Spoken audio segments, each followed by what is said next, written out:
Xin chào tất cả các bạn và các em học sinh thân mến. Hôm nay chúng ta sẽ làm cái đề thi chính thức của Bộ Giáo dục và Đào tạo môn hóa kỳ thi tốt nghiệp trung học phổ thông năm học 2022-2023. Thời gian làm bài 50 phút, gồm có 40 câu. Thì trong cái đề này chúng ta sẽ làm 30 câu, còn 30 câu ta sẽ làm trong video sau nha các em. Ta đi vào bài làm nhé. Câu 41. Polymer nào sau đây có chứa nguyên tố nitơ?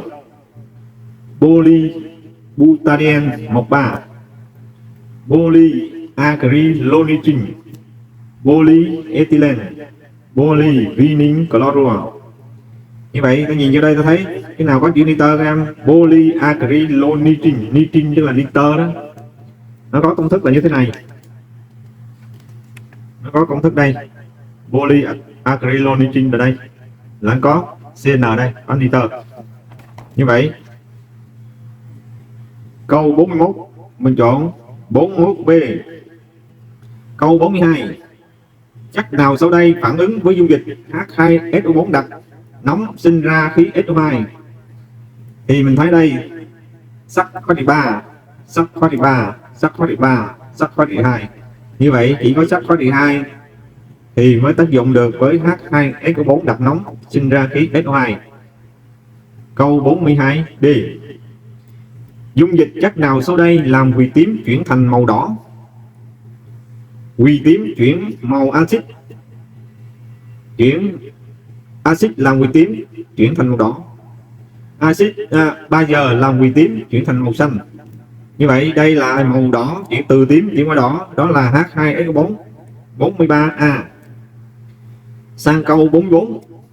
Kim loại nào sau đây không phản ứng được với dung dịch CuSO4? Thì kim loại đứng trước đồng thì phản ứng được, mà đứng sau thì phản ứng không được. Thì mình có cái dãy hoạt động hóa học của các kim loại như sau. Khi nào ba cần may áo mà giáp của sắt nên sang phố hỏi cửa hàng Á Phi Âu. Như vậy mình thấy đây là khi nào cần này, may này, áo mà giáp này, của sắt này, nên sang phố hỏi cửa này, hàng Á Phi Âu. Như vậy bạc là đứng sau đồng, như đây không đẩy được đồng ra muối của nó. Thì mình chọn 44D. Câu 45. Chất nào sau đây là đồng phân của glucose? Glucose là monosaccharide nha các em, là C6H12O6. Tinh bột là polysaccharide. Poly là một chất rất là lớn, một phân tử nó rất là lớn, nó tập hợp lại thành một phân tử thôi, gọi là polysaccharide.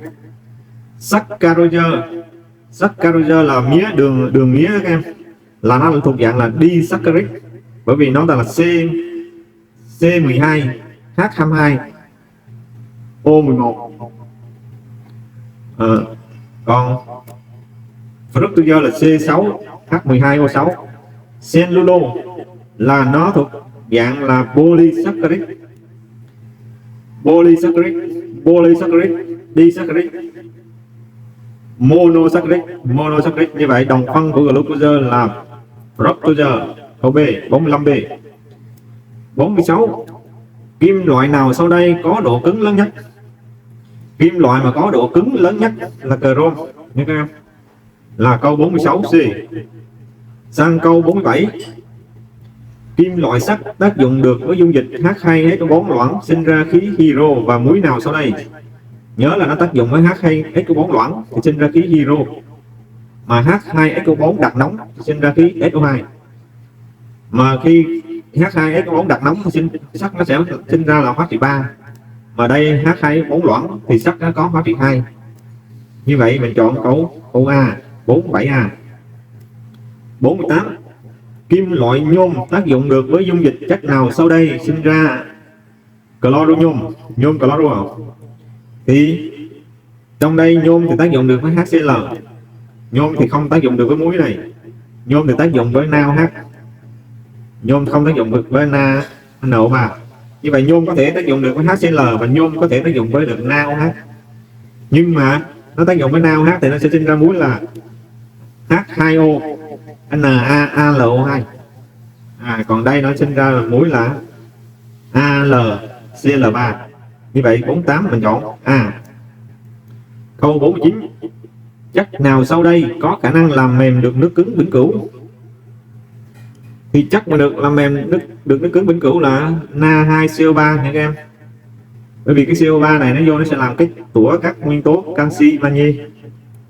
Thì 49 B. Câu 50. Ở trạng thái cơ bản, số electron lớp ngoài cùng của nguyên tử kim loại kiềm là các nguyên tử kim loại kiềm thuộc nhóm 1 trong bảng hệ thống tuần hoàn các nguyên tố hóa học. Cho nên nó có đây là một electron, số electron lớp ngoài cùng là 1. Như vậy 50 A. Công thức cấu tạo thu gọn của aldehyde phosphimic là phosphimic, thì đây các em HCOH đây là 51 C.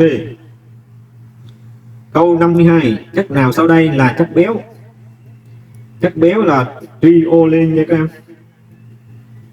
Đây là methyl acetate, đây là một chất ester.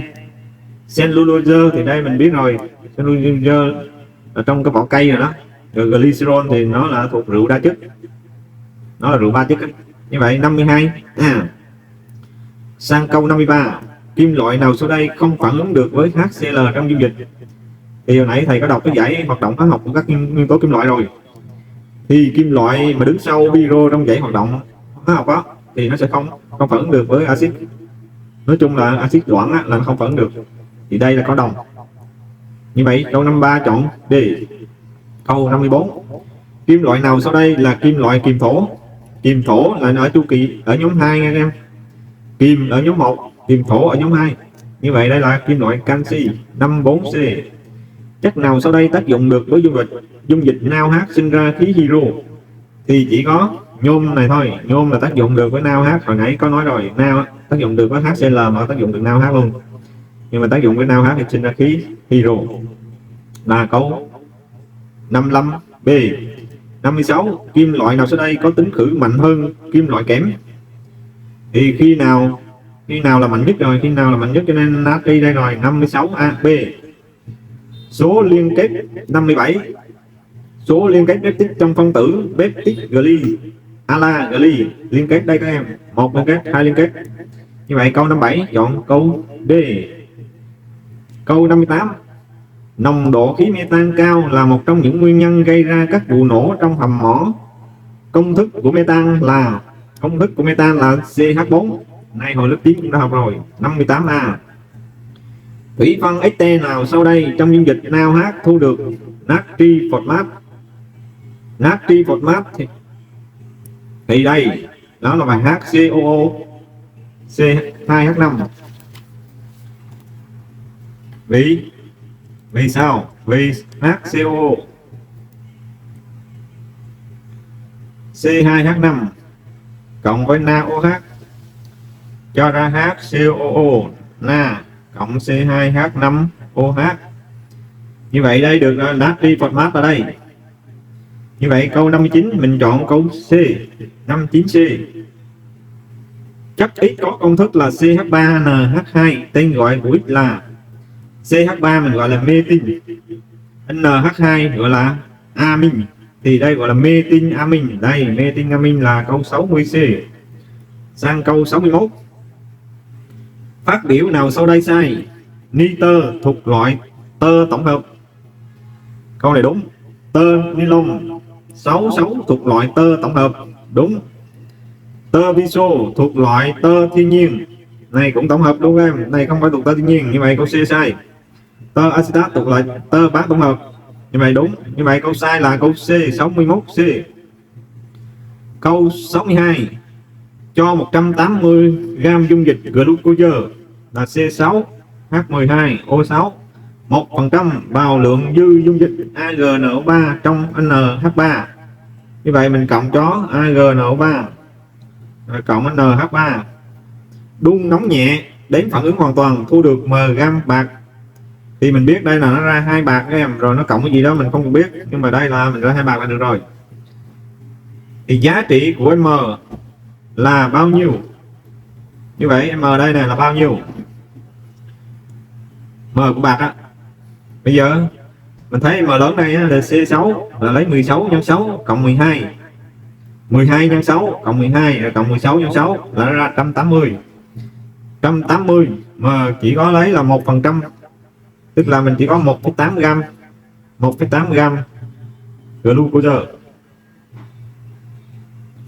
M lớn của C6H12 1216 này là 180, lấy M nhỏ chia M lớn là nó sẽ ra 0,01 mol, qua đây nó sẽ ra là 0,02 mol, và bạc của mình là 108, mình nhân lên thì nó sẽ ra bao nhiêu? Nó sẽ ra là 2,16 gram. Thì câu 62 mình chọn D. Sang câu 63. Thủy phân hoàn toàn m gam metin acetat bằng dung dịch NaOH thu được đun nóng thu được 8,2 gam muối. Giá trị của m là, thì đối với cái bài toán này thì mình cho metin acetat cộng với NaOH, metin acetat em. Câu 63. Metin acetat, acetat là CH3 COO CH3 cộng NaOH cho ra CH3 COO Na cộng cho gì nữa, cộng cho CH3 OH, CH3 COOH là mình có thủy phân nè,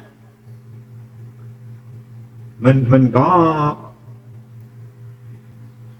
CH3CO CH3 là có M lớn của nó là 74 nha các em, 74. Đây là 12 3 15 này, đây C là 12 này, 16 là 44 này, đây là 13 15 nữa nè, là 30 nè, 30 cộng 44 là 74 nè. Còn phân tử khối bên này là 82, mà đây sinh ra 8,2 gram. Lấy này 8,2 chia 82 là ra 0,1 mol. 0,1, đây tỷ lệ 11 thì bên đây là cũng 0,1 mol. 0,1 nhân cho 74 thì mình sẽ suy ra được là M sẽ bằng 7,4 gram. Như vậy câu số 3 là mình chọn 63B. 63B. Sang câu 64. Hỗn hợp gồm sắt và FeO phản ứng với lượng dư dung dịch HNO3 đặc nóng. Sau phản ứng thu được dung dịch chứa muối nào sau đây? Thì mình nhớ là HNO3 đặc nóng là một axit rất là mạnh, hầu như là nó oxy hóa tất cả các kim loại lên hóa trị cao nhất. Sắt là gồm có hóa trị 2 và hóa trị 3, thì sắt này đều lên là thành hóa trị cao nhất là thành hóa trị 3 hết. Thì đây có hai đáp án này, đây clo là bỏ rồi, đây clo cũng bỏ rồi, đây NO3 lấy nè, đây NO3 lấy nè, nhưng mà đây là hóa trị 2 và đây hóa trị 3, như vậy ta chọn 64B. Câu 65. Số ester có công thức phân tử C3H6O2 là, ester em là mình có nè, mình đi từ đầu là từ H, COO, C2H5, rồi qua đây là CH3, COO, CH3. Như vậy mình chỉ có hai chất thôi các em, hai chất thôi. Như vậy 65 là A. Câu 66. Cho 11,2 gram kim loại sắt tác dụng hết với dung dịch CuSO4 như thu được M gam đồng. Giá trị của M là, thì đây mình thấy sắt nó mạnh hơn, nó đứng trước Cu, cho nên nó phản ứng với CuSO4. Câu 66.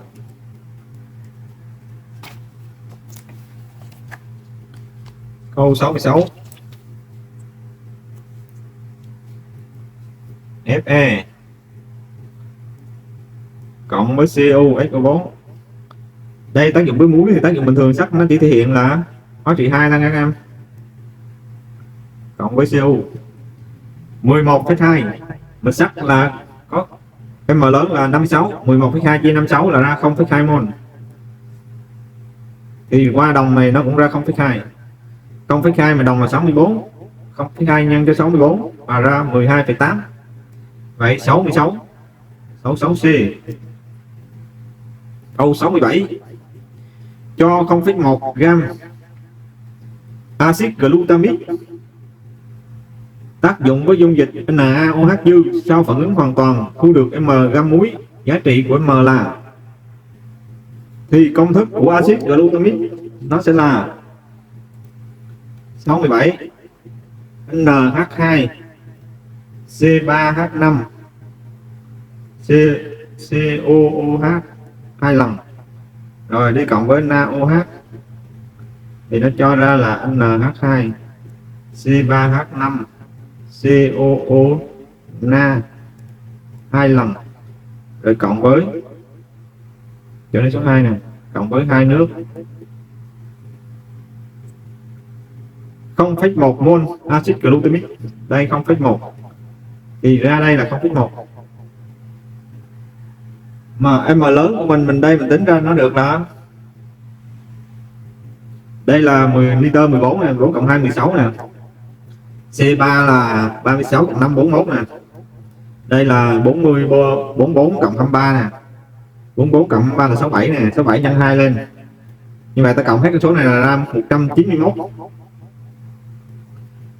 191 nhân 0,1 thì ra 19,1. Như vậy câu 67 mình chọn câu B. Sang câu số 68. Thí nghiệm nào sau đây không sinh ra đơn chất? Thì mình thấy CO3 cộng với HCl thì cho ra CaCl2 cộng CO2 cộng nước. Này là không sinh ra đơn chất rồi. Như vậy 68A. 68A.